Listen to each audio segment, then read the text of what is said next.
Hello, Bad Tempered Badger here, responding to a video by Dawah Digital. Earlier on you mentioned how the opening chapter of the Quran closes the door on atheism. Yeah. Could you tell me more about that? Oh yeah, so that was very interesting. Oh, I hope they use a source outside their holy books to try to validate this.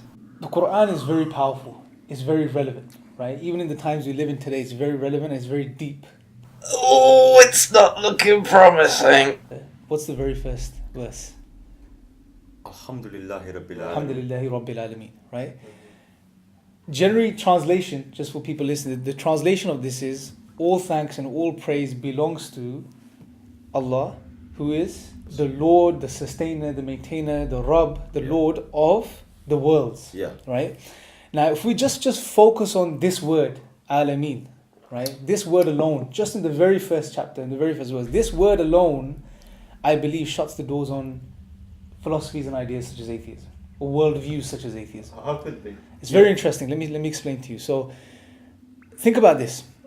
Allah is saying He is the Rabb, the Lord of the worlds. Now, Alameen, if we look at it linguistically, comes from Alama, Alam, the word itself. Alam is a sign. It's a signpost. It's something that directs you towards something. It's something that points you towards something. It's a you can even call it like a fingerprint. It's almost like a signature, right? It's something that directs you towards something else. Okay, so when Allah says Alameen, one way of understanding this is that Allah is saying that He is the Lord of everything that exists, which is a sign, which does what? It's a sign that points back towards Him. Hey guys, this clever bit of wordplay within our holy book proves our holy book. No. Right? Now, for example, if you're driving down the road and you come across a road sign, right, and say it gives you directions, what is that sign there for? They go on for quite a long time discussing this clever little bit of wordplay around this one particular word as if it actually means something. So let's skip ahead a little bit. What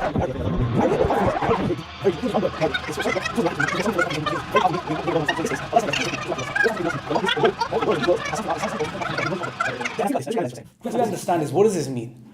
The reality is, when we look at the universe around us, when we look at the world around us, when we look at the order within the universe, the physical laws that govern the universe, the fine-tuning of our universe, right, to permit life, right? You can look at it from any perspective. There is balance, there is order, there is design there. There are things that we as human beings can pick up and understand that these are clear signs from the Creator, that there has to be something behind this, right? But it takes a sincere person to reflect over these things.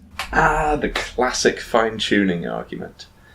This has been countered so many times that I will just say, because science. Right? Now what's very powerful is it gets even more deeper, because Allah is saying, God is saying that everything is a sign.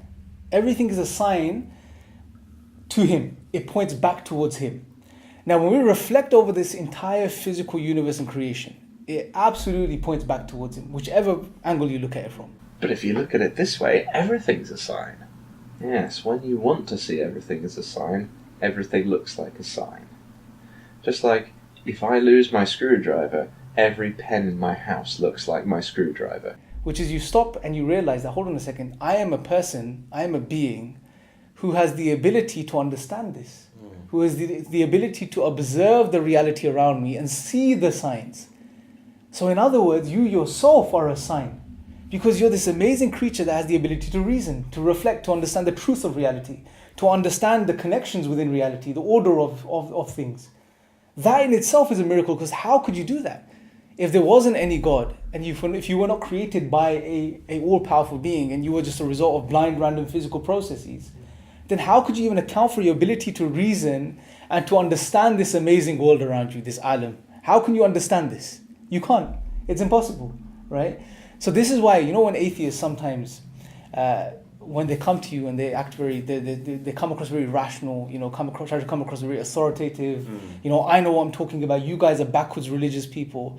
When I look at them trying to make these very sort of smart and intellectual arguments, right, and present themselves in a very academic way, it makes me smile. Because when I see them as a sign.